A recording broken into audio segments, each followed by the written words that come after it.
जय Hind India student, आपका स्वागत है हमारे YouTube channel apex study hub में। तो इस वीडियो में मैं आपको बताऊंगा कि कैसे मैंने एनडीए 1 2021 में 400 मार्क्स पा लिए केवल 7 दिन की तैयारी में। तो पहले पूरी वीडियो देख लेना, कहीं ऐसा समझो 7 दिन में फेंकने लगा। मैं उसके पीछे का आपको रीज़न बता दूंगा कि कैसे वो आए हैं। ऐसा नहीं कि केवल मैंने 7 दिन की करी थी, इस बार मैंने 7 दिन की करी थी, पहले मैं बहुत पहले कर चुका था, मतलब उससे 6-7 महीने पहले। तो वो आप समझ जाएंगे, ठीक है। तो चलिए इस वीडियो को शुरू करते हैं। तो सबसे पहले आपने भी अगर अपने एनडीए 1 2021 के मार्क्स चेक नहीं करें तो जाकर चेक कर लो, और कैसे चेक करने इसकी वीडियो में बना चुका हूँ, डिस्क्रिप्शन में लिंक है, उस पर जाकर आप देख सकते हैं। तो देखिए, सबसे पहले आपको भी उत्सुकता रहती है मार्क्स जानने की, मुझे भी उत्सुकता थी। हालांकि मैंने ये एग्जाम देने के बाद मैं रिटन क्वालिफाई था, लेकिन मैंने फिर भी एसएसबी इंटरव्यू नहीं दिया था। उसका रीज़न मैं पहले आपको बता देता हूँ कि मेरा परमानेंट मेडिकल रीज़न होने की वजह से मैंने एसएसबी इंटरव्यू नहीं दिया, क्योंकि मुझे पता है परमानेंट रीज़न है और कुछ और भी चीज़ें थी जिस वजह से मैंने एसएसबी इंटरव्यू नहीं दिया। हालांकि एसएसबी इंटरव्यू भी हम जाकर दे सकते थे, ऐसा नहीं है, पर मैंने सोचा फिर देख कोई फ़ायदा है नहीं। अब जबकि एनडीए मैंने 1 2021 जो करा था, उससे पहले मैंने एनडीए 2 2022 2020 बोल सकते हैं आप, या 1 2020 बोल सकते हैं, क्योंकि वो दोनों एग्जाम एक ही साथ हुए थे, ठीक है। जब मेरा वो क्वालिफाई हो गया था, उसके बाद मेरा एसएसबी इंटरव्यू वगैरह हुआ था, उसके बीच में मेरा XY भी हो गया था क्लियर। तो XY के मैं मेडिकल तक भी पहुंच गया था, यानी फेज 2 क्लियर करने के बाद मेडिकल तक भी हम पहुंच चुके थे, ठीक है। एयरफोर्स XY होता है, अगर किसी को नहीं पता हो तो वो जाके सर्च कर सकता है, उसको समझ में आ जाएगा कि एयरफोर्स XY क्या होता है। तो वहाँ जब मेडिकल हुआ तो हम मेडिकल में अनफिट हो गए, हाँ, क्योंकि परमानेंट रीज़न था, और उस परमानेंट रीज़न की वजह से हम आगे कर नहीं सकते थे, क्योंकि परमानेंट रीज़न आप समझ सकते हैं कि वो ठीक तो होगा नहीं जल्दी। तो इस वजह से मैंने सोचा कि इंटरेस्ट शायद वो डिफेंस सेक्टर था, वहाँ पर मन तो बहुत था जाने का, क्योंकि यार इतने एग्जाम वहाँ पे क्वालिफाई उस टाइम ही कर लिए थे, चाहे एनडीए का हो या XY का, आगे भी देने के मन थे। कि सोच रखा था कि चाहे एनडीए नहीं होगा तो CDS से जाएंगे, किसी ना किसी से जाएंगे ज़रूर, पर जाएंगे डिफेंस में। फिर वो सब गड़बड़ हो गई तो वो छोड़ दिया। इसके बाद मैंने सोचा कि एनडीए के लिए एग्ज़ाम जो अगला आएगा, यानी 2020 में जो मैंने दे दिया था, उसके बाद मुझे पता चला, तो मैंने सोचा जो मेरा अगला बार एनडीए आएगा वो मैं नहीं दूंगा, क्योंकि फ़ायदा कुछ है नहीं, परमानेंट रीज़न है।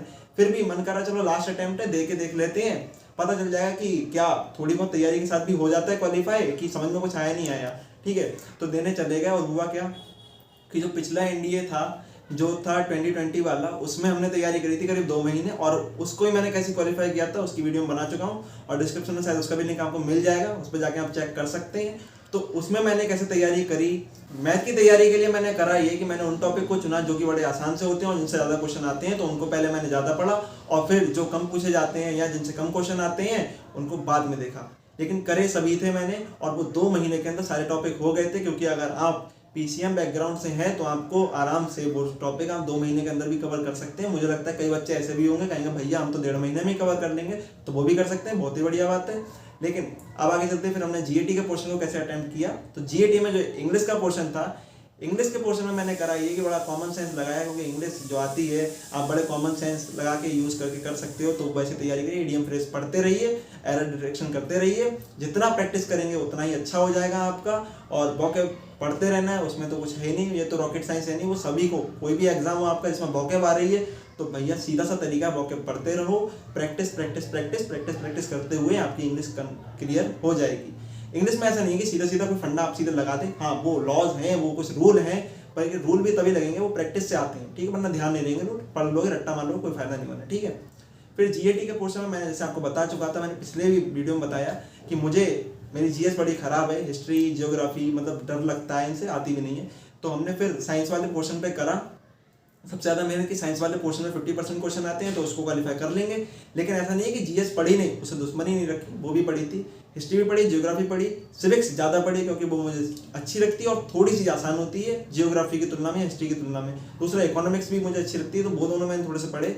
और फिर कुछ पोर्शन जैसे थे कि यहाँ पर हमने जो मॉडर्न इंडियन हिस्ट्री पढ़ी, मीडिएवल और एंशिएंट हिस्ट्री नहीं पढ़ी, क्योंकि वहाँ से 2-4 ही क्वेश्चन आते हैं और टाइम बहुत ज़्यादा ले जाते हैं। लेकिन मॉडर्न इंडियन हिस्ट्री पर बात करेंगे तो वहाँ से आपको 10 से 15 क्वेश्चन तक मिल सकते हैं, ठीक है, बता रहा हूँ 10 भी मिल जाएंगे और 15 तक क्वेश्चन आपको मिल सकते हैं उस पोर्शन से। तो वहाँ आपकी कम मेहनत में ज़्यादा काम हो सकता है। साथ ही आप करंट अफेयर वगैरह पढ़ें तो उस हिसाब से तैयारी हो जाती है।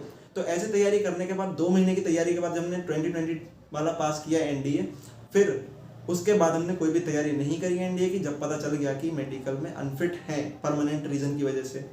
फिर जब एनडीए 1 2021 का एग्जाम देने गए, फिर करा ये कि चलो यार देने तो जा रहे हैं तो इतनी बेइज्जती भी ना कराएं कि एक बार क्वालिफाई करने के बाद दूसरी बार क्वालिफाई भी ना कर पाए। ठीक है, तो इसके लिए हमने करा क्या कि 7 दिन की तैयारी कर ली। 7 दिन में वो करा कि कुछ फॉर्मूले थे मैथ के, वो देख लिए, मोटे मोटे तौर पर फॉर्मूले क्या होते हैं, कुछ जीएस में देख लिया, साइंस में कुछ हमने जो फैक्चुअल इन्फॉर्मेशन होती है, क्योंकि कॉन्सेप्चुअल के साथ साथ फैक्चुअल भी आती है साइंस आपकी, और ज़्यादातर फैक्चुअल होती है, सीधा सीधा हमसे पूछ लेते हैं ये क्या होता है, इसका नाम क्या होता है, तो वो याद करनी होती है। तो वो 7 दिन के अंदर वो सारी चीज़ें देखी। इंग्लिश के वोकैब तो वो थोड़ी बहुत याद रही जाती हैं, और दूसरा मैंने बताया वो कॉमन सेंस यूज़ करके आप इंग्लिश कर सकते हो, क्योंकि आपको भी पता है ना, सेंटेंस दिया है उसमें से आपको पूछा कि इसका एंटोनिम्स क्या है, तो आंसर को एलिमिनेट करके भी कर सकते हो आप कि ये वाले को पता है, ये 3 पता है, तो चौथा आपको पता चल जाता है। हालांकि पता नहीं होता है, पर 3 गलत होने की वजह से चौथा सही आपका निकल आता है। सेम जीएटी में भी आप कुछ जगह पर ऐसा आंसर को एलिमिनेट करके सॉल्व कर सकते हो। तो इस तरीके से किया। 7 दिन की तैयारी में मैंने क्या क्या करा, केवल मैथ के फॉर्मूले देखे, कुछ क्वेश्चन देख लिए, जो फॉर्मूले कैसे अप्लाई हुआ वो भी देख लिया मेथड। दूसरी बात, इंग्लिश में वोकैब वगैरह भी 7 दिन के अंदर पढ़ ली। दूसरी बात, कुछ रूल्स थे वो भी देख लिए। साइंस वाले पोर्शन में जो करा, वहीं पे साइंस फैक्चुअल इन्फॉर्मेशन है जो हम कहें साइंस के बारे में एक ओवरव्यू ले लिया, और साथ ही हिस्ट्री वगैरह ये नहीं पढ़ी इतनी ज़्यादा, मैं बता रहा हूँ इस बार मैंने नहीं पढ़ी, पिछली बार पढ़ी थी। थोड़ा बहुत सिविक्स वगैरह देख लिया, इकोनॉमिक्स देख लिया, करंट अफेयर देखिए, इतना काम हो गया। और इंडिया का जब एग्जाम देने गए तो वहाँ पर देने के बाद मैं कोरोना पॉजिटिव भी हो गया। ये भी बहुत खुशखबरी हुई, क्योंकि मैं उसके बाद एग्ज़ाम देने के बाद 1 दिन एग्ज़ाम दिया और 20 दिन बंद रहा था, और फिर काफ़ी थोड़ी बहुत सिम्टम्स थे, लेकिन हाँ अच्छा खासा वाला था। जब वो डेल्टा वेरिएंट चल रहा था वही वाला हुआ था, सेकेंड वेव में हम आए थे चपेट में।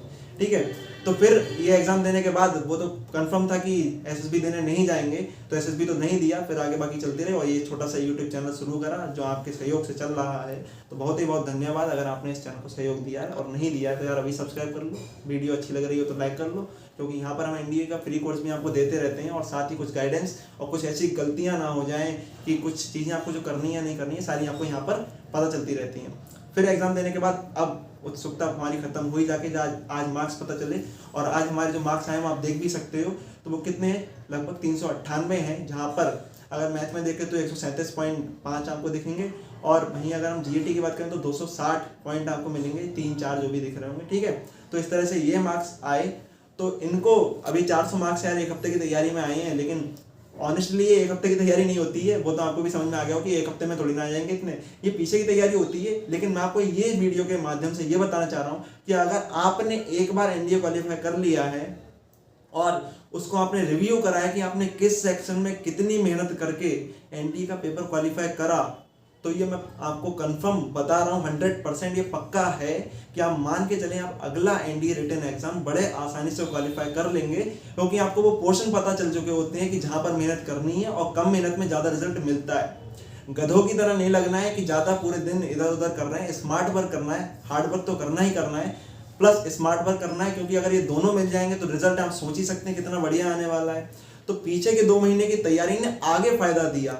इससे होगा ये कि अगर आप अपना इस वाले अटेम्प्ट की तैयारी बहुत अच्छी करते हैं तो आपको अगले आने वाले अटेम्प्ट के लिए बिल्कुल शुरू से तैयारी नहीं करनी पड़ेगी। यही तैयारी आपकी आगे वाले एनडीए की तैयारी में मदद करेगी।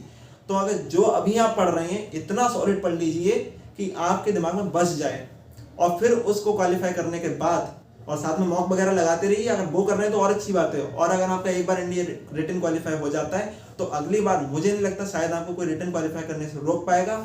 तब जब आपने उसका रिव्यू अच्छे से करा हो, आपको वो पोर्शन आपने पॉइंट आउट कर लिए हो जहां पर आप अच्छा करते हो, जहां आप बुरा करते हो, ये नहीं कि पूरे पेपर करने के पीछे भागते हो, क्योंकि आपने भी खुद देखा जो इस बार रिजल्ट आया है उसमें 343 नंबर वाला लास्ट कैंडिडेट था जो रिकमेंड हुआ था रिटन में, और जो टॉपर भी था उसके भी लगभग 650 मार्क्स हैं। तो भैया 700-800 वाला तो कोई टॉपर भी नहीं लाता है। तो आप खुद देख सकते हैं कि जो मैक्सिमम नंबर आए हैं वो भी 650 के पास है, और जो सबसे कम वाले हैं वो 350 के पास है।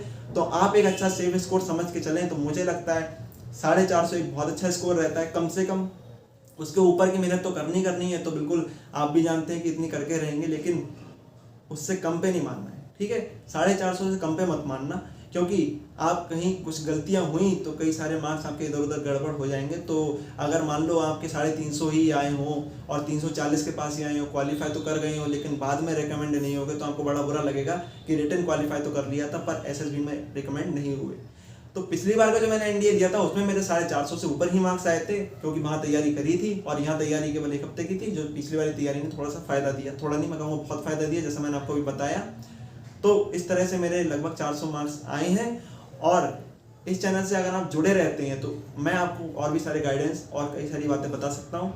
तो अभी इस चैनल को सब्सक्राइब कर लो, और वीडियो अच्छी लग रही है तो इसे लाइक कर लेना। और साथ ही यहाँ आपके लिए एनडीए 1 2022 के रिटन एग्जाम के लिए भी तैयारी करा रहे हैं, जो मैथ और साइंस की है।